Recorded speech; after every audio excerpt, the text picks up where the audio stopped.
ever wish your day wasn't dictated by your health? Are you tired of being tired all the time, or is pain holding you back from enjoying your time with your family? Would you like to manage your symptoms holistically, but you just don't know where to begin? I am so excited that you're here. This podcast will help you understand how natural remedies work so you can relieve your symptoms and live a fuller life. My name is Penny. I'm an occupational therapist, past pharmaceutical rep, a mom, and a wife with a strong faith, and for 25 years, I battled through debilitating Crohn's disease. I took all the medicine and did all the surgeries that stole so much time with my family, but never truly healed me. I finally realized if I was going to survive this disease, I needed to open my stubborn eyes to alternative solutions. I researched how perfectly our bodies work with plants and a lifestyle that made my health less of a burden to my family and aligned so beautifully with my faith and my medical training. If you're ready to reclaim your life with holistic options that are easy to implement as a busy mom and provide relief that lasts, this is the podcast for you. Hey y'all, real quick before we jump in, if this podcast has ever made you laugh, nod your head, or pause and go, whoa, would you do me a quick favor beyond sharing your favorite episode with a friend and leave a short review? It doesn't have to be fancy. And I know you probably hear that a lot, but for me, since I do no advertising, it seriously makes my day, and it makes a huge difference in Becoming Natural's visibility for those who need to hear about the amazing connection between our bodies, the earth, and God's design. It only takes a second, and it helps more amazing women find this space. Thank you so very much. All right, let's get to the good stuff. Hey there, this is Penny. Welcome to the Becoming Natural podcast. This is episode number 38, and I am your host, Penny Sampler. Today, we are talking about probiotics. This is a big word that is used by lots of people, and I've had a lot of conversations with people that say they work, that they don't work, so I thought I would just kind of dive into some research and talk about probiotics a little bit here for everybody to start asking a few more questions. So today's podcast is appropriately titled 5 Important Reasons Why Most Probiotics Don't Actually Work. So today's chat is about something small but mighty, and that's quietly trending, as I said, and actually misused for the better part of a decade. That is probiotics. They're in everything now. You can find them in gummies and powders and chilled drinks and yogurts, and they claim to beat the bloat and give you that glowy gut. But if you've tried probiotics and you still feel a little bit off or worse, more bloated, more foggy, then sister, this episode is especially for you. I didn't even know what a probiotic was when I was 16 and first starting with my symptoms of Crohn's disease. So we have come a long way, but I think that we have learned how valuable probiotics are, that they are being probably diluted in value by marketing techniques. So that's a nice way of saying it. But today we're going to take a little bit of a deep dive into probiotics, starting with why specific strains matter, what helps a probiotic be helpful, or if it's just a waste of money, when to take them and when you should actually pause. What's the deal with fermented foods versus probiotic capsules versus soil-based organisms, plus a little gut, brain, soul wisdom. And something that I rarely hear in podcasts, for the record, is your body's not broken. It might be overwhelmed. It might be out of sync, but it was fearfully and wonderfully made. And the more that I do research and figure out how all these connections really meet up in our gut, to be honest, everything that goes on with our body there's value in the gut. And we talk about this brain-gut connection. It is so very true. If we can get our gut healthy, there are so many things that follow along behind it. But for so many years, I'm speaking as a therapist who got, or as a person who got therapy about always saying that I was a lemon and that I was broken. We are not broken. So we can restore our gut. We can restore our health. We just have to give it time. It took me, 25 years of Crohn's disease. So it took me a long time to heal, because it took me a long time to get to the desperate point that I was in. So don't give up. Keep working, taking baby steps to restore your gut. It's not about fixing yourself. It's about returning to God's original design for your body. Our environment alone does not allow us the easy steps of staying in that original design. This episode is your probiotic deep dive, but more than that, it's recentering on what your gut was meant to do and how to support it without overcomplicating everything. We've talked about a lot of different things in the past, and inflammatory foods and anti-inflammatory foods and different ways that we can use different natural things. But I really don't want everybody to think like they have to go out and buy 100 different new things. My whole goal is to simplify so that you can choose where you want to start and take one step at a time. Change one product when you go to the grocery store. Change one product, in your life. Don't throw out everything. Don't go crazy, because if you go crazy, those are really hard habits to stick to. So just taking baby steps and making that a habit. And then when you feel confident in one habit, then taking another baby step. And pretty soon you'll be like me and you'll be in hindsight, oh my gosh, in 15 years, I have really turned the corner and I feel amazing. And I want that for everybody who hears this, whether you're considered, quote, healthy, or if you have autoimmune disease or you're unhealthy. This applies to everyone, because we are all living in a world that makes it incredibly difficult to eat right. Even if you are eating, quote, healthy, we have to look at so many things, that are, the fertilizers and, the pesticides. I mean, all the things that we have to work around to make sure that our food is healthy. So, all right, getting off that soapbox. But number one, let's start with just what are probiotics? Very basic. Probiotics are live microorganisms, mostly bacteria, sometimes yeast, that when in the right amounts, they can benefit your health, especially your gut health. And I just want to asterisk that there. We're going to talk about the yeast later. That is not Candida yeast, which I talked about, I think, in episode like 3 and 4. I'm a big fan of the yeast diet, but it's a different kind of yeast. Probiotics are not magic pills. They're more like helpful house guests, like the kind of house guests that are really great at cleaning up and encouraging order when they're around, but they don't actually move in, and that's okay. So just remember that probiotics are not a forever commitment, and they do a little bit of work while they're in your body, but they don't actually stay in your body and completely heal you. This was actually kind of interesting, the way that I learned how probiotics are used in our body. But the key phrase right here is just making sure that you use them in the right amounts. And I was actually a little bit misinformed, I would say, because I encourage all my patients to take probiotics when I see how, usually they've come out of the hospital, they've been on IV antibiotics for a long time for very big things. And I'm always like, oh, please eat Greek yogurt and take probiotics and la la la. But you don't need to have the most CFUs. And that's how you measure probiotics. If you look on the back of the bottle, they're CFUs, which stands for colony forming units. And I was always told, take the most CFUs and make sure that your probiotic bottle has the most different kind of strains of probiotics. And that is not necessarily the case. It can be the case for some, but not for everyone. So I just want to kind of tease this one out and take a layer away. And let's talk about that first. Most clinical studies use probiotic doses in the range of 1 to 20 billion CFUs per day, and depending on the strain and the condition. Some acute situations, which that means really serious situations, if you're in antibiotic recovery like I was, or C. diff. If you don't know what C. diff, that's short for C. difficile. I think it's Clostridium difficile. Anyway, it's a horrific thing you don't want that affects your colon and just horrible diarrhea, but it's basically caused by overuse of certain antibiotics. So if you're trying to recover from C. diff or some sort of antibiotic recovery, you may use up to 100 billion CFUs a day, but more doesn't always mean better for your typical average patient. In fact, one 2018 study from Cell, CELL, found that some people taking probiotics after antibiotics actually delayed their gut's return to normal microbiome diversity. And why is that? Because they were taking just a plain, generic, one-size-fits-all blend probiotic that did not match their individual needs. So it's very important that we know what your individual needs are. Probiotics are not meant to be your permanent gut residents. They're not meant to be taken permanently forever. And I'm just going to add my own little side note here. I don't think anything should be taken every single day. I mean, I guess vitamins, but really we should, in all honesty, be getting our vitamins from our food. But speaking from a picky eater here, I hear you. If you're like, that's crazy, there's no way I can do that.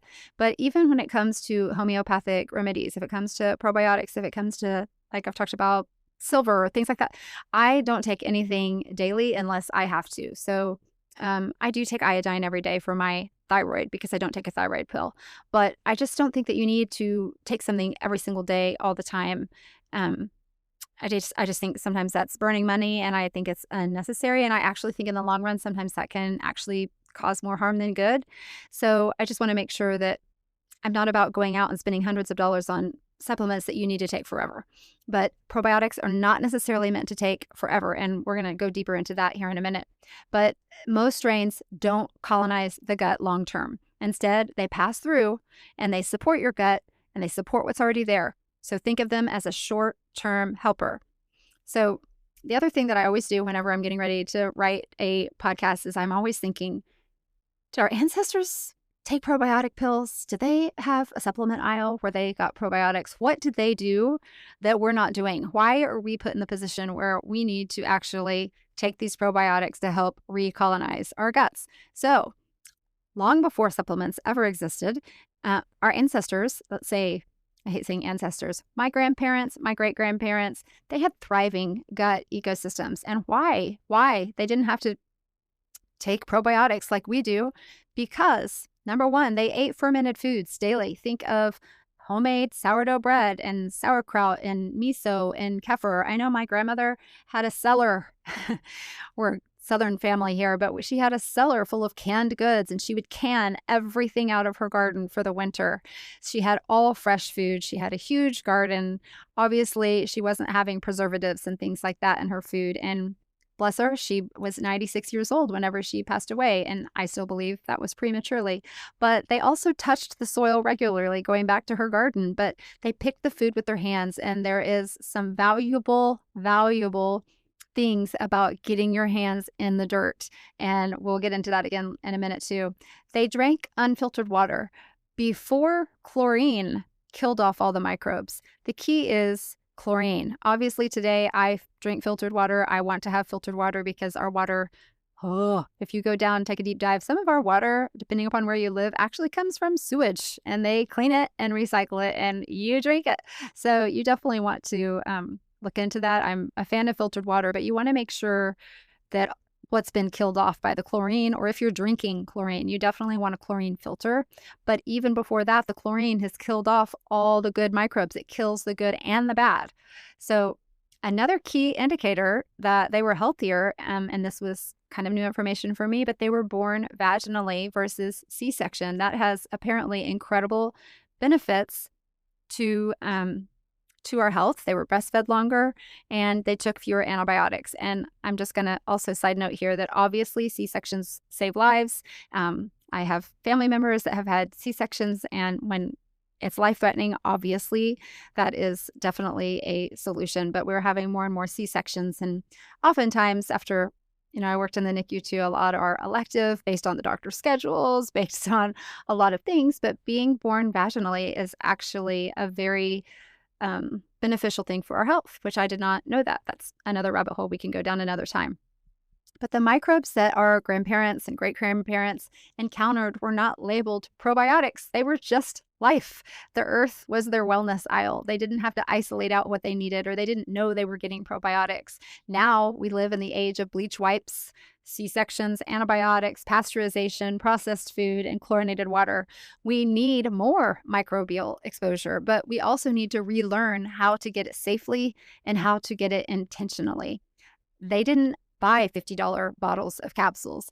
They got their probiotics straight from the earth without even trying, without thinking about it. So before refrigeration, food was preserved with fermentation.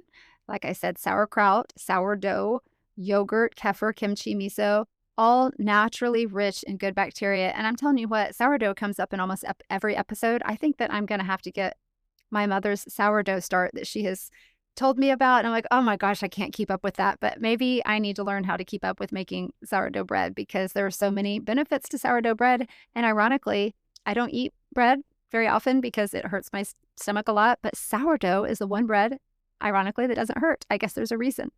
So in short, about our ancestors, our grandparents and great-grandparents, their microbiomes were strong because their lives were in sync with the earth. Our lives, we're not really in sync with the earth. We become sanitized, medicated, and our gut is disconnected. So here we enter into the probiotic aisle. So the next section we're going to talk about a little bit are just kind of 3 common probiotic myths that we need to talk about, clearing up some confusion, which actually helped me. But any probiotic is better than none. And I'm going to say I know better than that. That is not true. The wrong strain, low potency, or poor storage actually can make them totally ineffective, or even make you worse. A generic blend may do nothing at all for you, or worse, it can cause histamine reactions or bloating in sensitive guts. The other thing that you need to know when you look at a probiotic bottle, and it talks about the CFUs, those colonizing units, is that probiotics decrease in effectiveness over time. So maybe when they packaged those probiotics, they had 20 billion CFUs of all these different things, but by the time you're actually taking them, it's already decreased. So probiotics is one thing. I'm not a big person on expiration of medications. I think sometimes their expiration dates are just because they want you to get more, or maybe they're less effective, but they're still effective. But probiotics are one thing that you want to make sure that if they are expired, just know that you're not going to get the same benefit as if they were before their expiration date. And the closer to the expiration date, they're not going to be as effective, if that makes sense, because they decrease in effectiveness the longer that they sit. Myth number 2, probiotics recolonize the gut. Most of them actually don't. They pass through and they help while they're there, but rarely do they stay long term. They're more like temporary influencers. They modulate the gut as they pass through, which is not bad. It's actually how many of their benefits happen.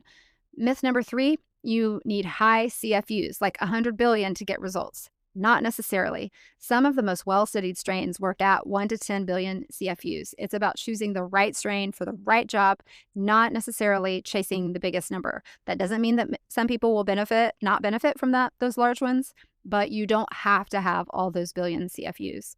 For daily support, 5 to 20 billion CFUs is usually plenty for the average person. Higher doses of up to 100 billion CFUs can be helpful short-term for people, like I said before, with those acute situations after antibiotics, a stomach flu, food poisoning, C. diff, some pretty serious things, but that is not necessary for everybody. So certain strains do specific jobs. And you know what? I'm going to take a note of this, and I'm going to make sure that I put this in my blog as I get my blog back and going again. If you didn't know, I deleted it. Not intentionally. I messed up everything, so I have to figure out how to get it all back together. It's a work in progress, but certain strains do different things. Gut healing is not a one capsule fits all. Different strains have different superpowers, and the 5 biggest, most important strains I picked out were, and you're going to have me, I'm going to try to pronounce these strains, but Lactobacillus rhamnosus, that is spelled RHAMNOSUS, and then it has GG at the end. It helps reduce antibiotic-induced diarrhea, and it also supports eczema in kids. Very interesting. I had one child that had eczema on his cheeks when he was a little guy. The next one is Bifidobacterium longum.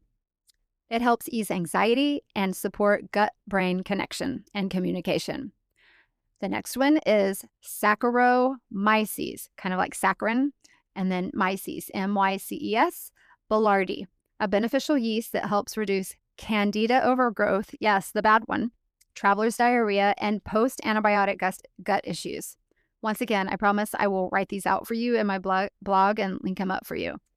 The 4th one, Lactobacillus plantarum. It's great for gas, bloating, and inflammatory bowel support. And then the final one is Bacillus coagulans, hardy, soil-based, helpful for constipation and balancing immune response. Always match your probiotic strain to your symptom, not to the pretty label. We have learned more and more. I don't know if I've talked about it on the podcast, but I talk a lot about marketing in the past, and I mean, marketing gets us every single time, but marketers are really good at what they do, and they know how to catch you. There's science to marketing and the colors and the fonts and all the things, but the label, it does not make what's inside of it any better. It just makes it more attractive on the shelf. So make sure you're reading the labels. Who cares what it looks like? So I wanted to touch a little bit on that yeast issue. Since I'm a big fan of the yeast diet, I wanted to compare and contrast the 2 different yeasts that we mentioned. So the yeast that I have talked about in the past that I did the Candida yeast diet is called Candida. I think you're supposed to pronounce it Candida, but it sounds like Canada and everybody gets confused. But Candida yeast is what I had an overgrowth of. Probiotic yeast is actually really good. So Candida albicans, which is what I had, is called opportunistic yeast. It lives in the gut. It can cause overgrowth, cause brain fog, fatigue, thrush, vaginal yeast infections, rashes, sugar cravings. It blooms when the gut is imbalanced. It lives on an imbalanced gut. Whereas the Saccharomyces boulardii is a non-colonizing probiotic yeast. It's helpful. It is not harmful. In fact, it's one of the best supporters for fighting Candida and restoring microbial balance after antibiotics. So remember that one. A 2020 review in Microorganisms Journal confirmed that S. boulardii can reduce the colonization of Candida and even help rebalance immune markers. Wow, big time. I like that one a lot. So no, they're not the same. One fuels overgrowth and the other helps fight it. So I just wanted to clear that up and make sure y'all didn't think I was talking in circles. So when do you take probiotics and when should you wait? Number one, you should take them when you have just taken antibiotics within 24 to 48 hours. You're traveling. Everybody knows your gut goes weird when you're traveling. You're supporting chronic gut issues. So bloating, fatigue, skin issues. Also, if you're recovering from something big like the stomach flu or food poisoning, you need to resaturate that gut with the good stuff. But pause or go slow if you have active SIBO. SIBO, if you've never heard of SIBO, that stands for small intestinal bacterial overgrowth. So when bacteria is actually in the wrong place in your body, so you want to go slow on that. You don't want to increase all the microorganisms when it's in the wrong place. You also want to go slow or pause if you react to fermented or histamine-rich foods. You want to go slow if you have leaky gut. You want to the reason is because you want to first focus on healing that lining of the gut with things like collagen, bone broth, L-glutamine, things that are very easy and simple and gentle on the gut before seeding, in quotes, with new bacteria. You also want to pause or go slow when everything just kind of feels out of sync down there. Probiotics can help quiet the noise and support the cleaning up in the gut.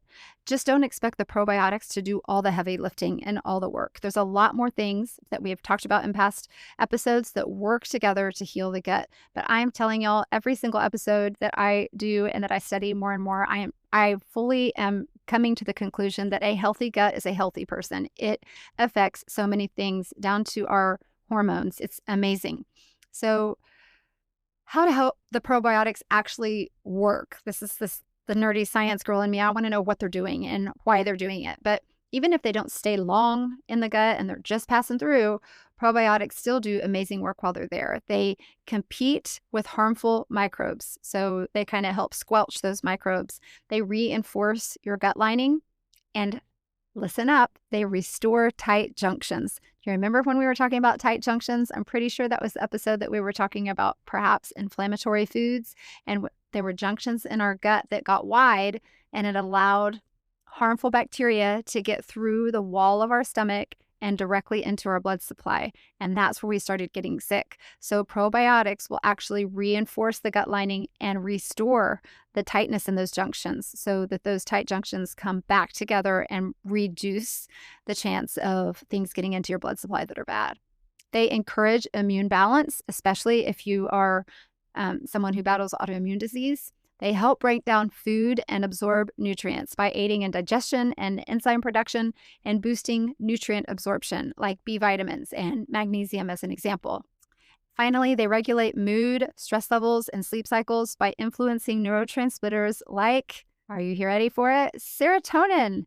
Can you believe that? 90% of serotonin is made in our gut. So there's a lot of research that I need to go down this trip too, that, people talk about serotonin and you immediately start thinking if you have anxious feelings or if you have these problems that feel like they're in your head, people are trying to treat your head, when in essence, it is quite possible that if you treat your gut, you return your serotonin levels and your serotonin factory into a healthy factory. And once you heal your gut, then your serotonin levels are actually healed. So instead of focusing on the brain, sometimes perhaps you should focus on your gut. So perhaps probiotics don't fix absolutely everything, but they do a whole lot of things behind the scenes to repair our bodies. So the other question that I had, because we talk about probiotics, but you also hear prebiotics. So why do prebiotics matter and what do they actually do? Prebiotics are fiber-based food for probiotics. So they actually feed the probiotics. They feed the good bacteria. They help them thrive. So without prebiotics, probiotics often will pass through without much impact.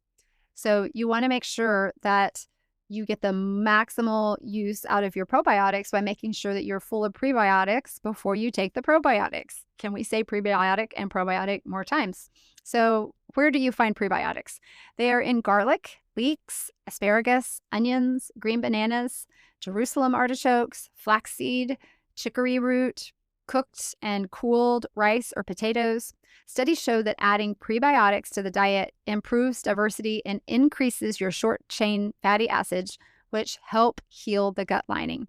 Amazing. And it will help reduce inflammation. So if you want good bugs to thrive, feed them the right kind of fiber, because by allowing those prebiotics to feed the probiotics, that will in turn cause the good gut biome to return.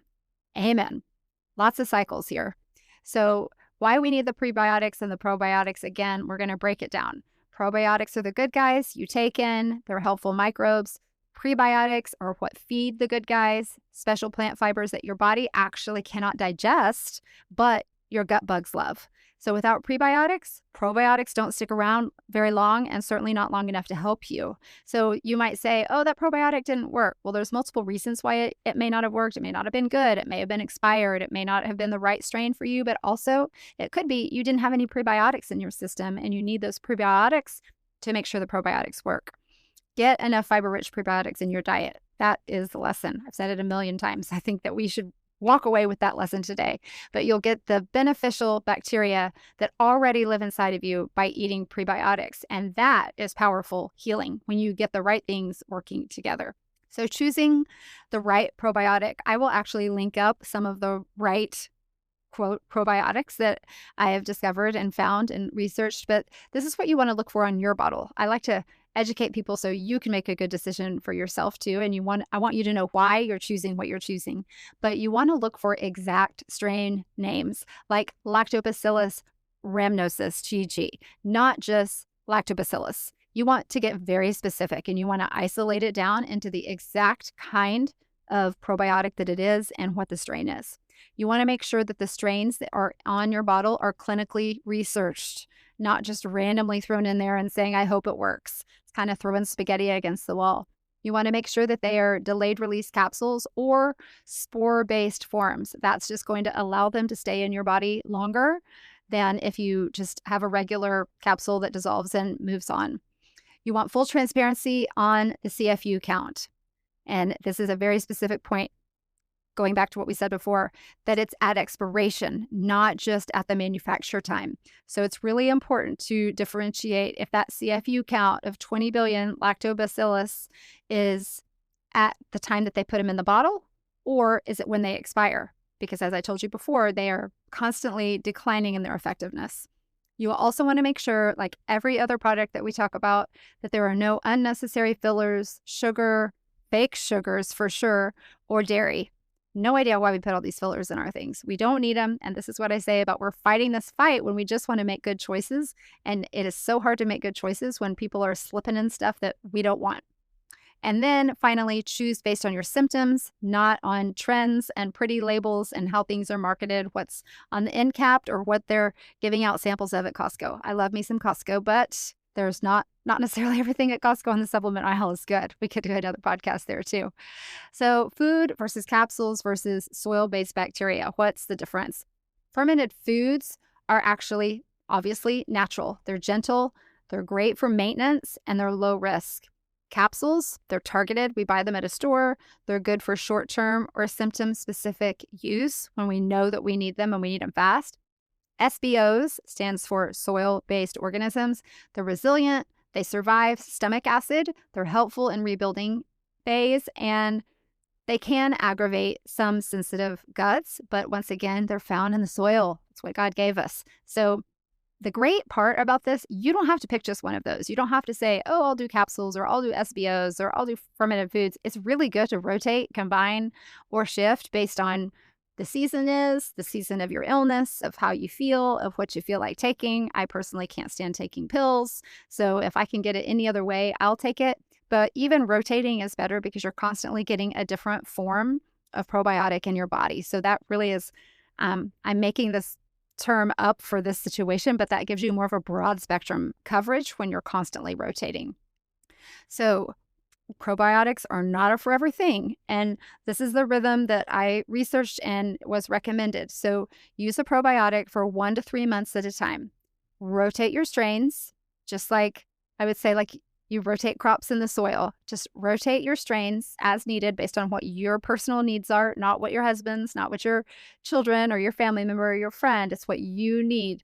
And then you can pause between bottles and kind of listen how your body feels, which is another big thing I want people to start doing is listening to your body. We don't do it. We feel a symptom and we treat it instantly. We don't let ourselves have that headache. We don't let ourselves have that runny nose. We need to listen to our body and hear how it feels and then respond accordingly. So you can pause between bottles. You don't have to take a probiotic every single day. So take that one, take it for 1 to 3 months, and then see how you feel and then go from there. So you can rewild your gut. I like that term, rewild. Make it wild, make it original by getting dirty, eating real diverse foods, breathing outdoor air, dust included, drinking filtered but unchlorinated water. That is the key. Letting your kids skip the hand sanitizer once in a while. And just a little mention about what's happening next week. We're going to talk about the antibacterial craze because it is over the top and it's actually not as helpful as you think it might be. So skip the hand sanitizers, get some dirt, especially the kind of dirt that you work in and vegetables, but at the same time, that balance of making sure it doesn't have fertilizer and pesticides and all the things. We have to navigate through so many different things these days. But post antibiotics, you want to take them 30 to 90 days. You want to take them when you're traveling a week before and while you travel. If you have chronic gut issues, you want to take them for 1 to 3 months, then rotate, take breaks, listen to your gut, how you feel. Maintenance. For maintenance, you want to consider fermented foods and you want to consider prebiotic rich foods instead of daily capsules. So that fermented foods is just a natural, gentle way of getting your probiotics into your diet. And so it comes naturally. So finally, almost finally, we want to return to the design that God made our bodies to be.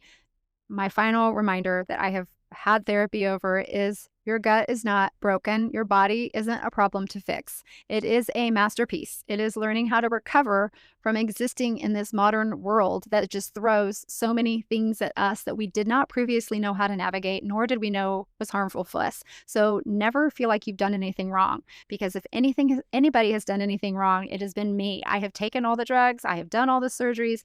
I am a miracle to be alive even today for all the things that I never ask questions about. So give yourself grace. And from this point forward, you know better and you do better. Psalm 139:14 says, I praise you, for I am fearfully and wonderfully made. And our bodies are so incredibly and intricately made. And when you start studying the body, if it's even a passion of yours, it is phenomenal to think about how perfectly our bodies work and how we don't have to tell our body to regulate temperature. We don't have to tell our body to slow or raise our heart rate. We don't have to tell our body to breathe. I mean, it's just really, we are truly miracles.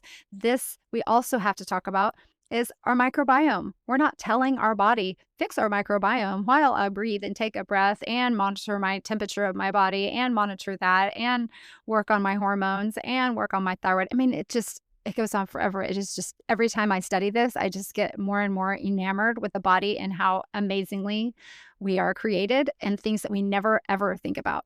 So this also includes, for those of you out there, overachievers, that you need rest. You need rest and you need nourishment and you need grace to give yourself because it is not easy. Like I said, we are dealing with a modernized world that puts a lot of things in our food that we never think twice about. And we have actually become addicted. I mean, who doesn't love Oreos? I just had Oreos last night with my son and I'm like, gosh, I'm such a hypocrite. I'm talking about eating well and these Oreos taste so good. So we just have to learn how to navigate all the things that are thrown at us. And there's so much knowledge coming at us right now with, oh, you have to worry about plastics and oh, you have to worry about this and that. And there's so many things. Just don't let it overwhelm you. Start with one thing. You start with one thing, and that means every day is better. If you start with one thing and then you add another. So sometimes healing starts with fiber, which are prebiotics. Sometimes it starts with just an ounce of faith. You just have to trust the process. You're not behind. You are returning to the design of what you were created to be. Don't take the same probiotic forever. Rotate, rest, reconnect to nature. Touch the dirt, Eat the fiber, hug your dog, breathe deep. Just last night, I was taking my dog for a walk, and it was such a beautiful night considering it's the middle of June. And I was walking in my flip flops on the concrete while my dog walked in the grass. I'm like, wait a second. I need to be walking in that grass. I need to be grounding myself in this beautiful day and the soil. So I took off my flip flops and I was walking through the grass with my bare feet. And oh my gosh, it felt so good. I'm like, this is what I'm going to do. This is what I'm going to do every day. I coach about it and getting grounded and getting connected to the earth. This is what we can do. That's one step in the right direction. So your gut is a garden. Treat it like a garden. You don't just throw seeds in it and expect everything to just be perfect. You have to tend it, you have to water it, and you have to trust it. No pun intended. You absolutely must trust your gut. And if you have those gut instincts are real. And we know more and more truly scientifically, the more we study, there is this massive gut-brain connection. So signing off that your immune system, your gut, your bloating, all of that, you are fearfully and wonderfully made, and you need to tend to those things. Those are signs that something is going wrong. Those are the red flags that your body's throwing up. Maybe it doesn't like what you're eating. Maybe it doesn't like the stress that you're involved in. Maybe you're not sleeping enough. God didn't mess up when he made you. Your symptoms are not punishments. They're messages. They're red flags. And healing isn't about trying to control your body. It's about trusting its wisdom. Your body, I would gander to say, is smarter than we are. When we return to the design, God's design, we remember that food came from the earth. Rest came after work. Microbes came from the soil. And healing was meant to be slow, faithful, and deep. Sometimes that healing is probiotics. Sometimes it's garlic and leeks. Sometimes it's just being aware and having the awareness that we just need to listen to our body. And if that is the one thing that you start with is just listening to your body, then you're a step ahead of where you were before you listened today. Your body isn't failing, it's speaking. Probiotics may be part of your story, but maybe they're not. They're not your story. You are the story. And if this episode gave you some clarity, if this episode grounded you or gave you a few aha moments, would love for you to send it to someone else who you think might still be trying to figure out the probiotic maze, because it's not an easy one. And especially when you're fighting marketing geniuses, because they are marketing geniuses out there. You just want to make sure that if you're taking probiotics, you're taking them at the right time, you're taking the right strain, and you're taking a good product. Until then, trust your gut, feed it, listen to it, and as always, continue to work towards becoming natural. Thank you so much for tuning in today. If you've enjoyed today's episode, hit that follow button, leave a 5-star review if you're so willing, and help spread the message of becoming natural by sharing it with a friend. Check out the resources in the show notes and join the email list to stay on top of all the latest and greatest happenings at Becoming Natural as we roll out exciting new things while we grow. Until next time, take those baby steps to a more natural life and always give yourself grace. Progress, not perfection, is the goal. See you next week.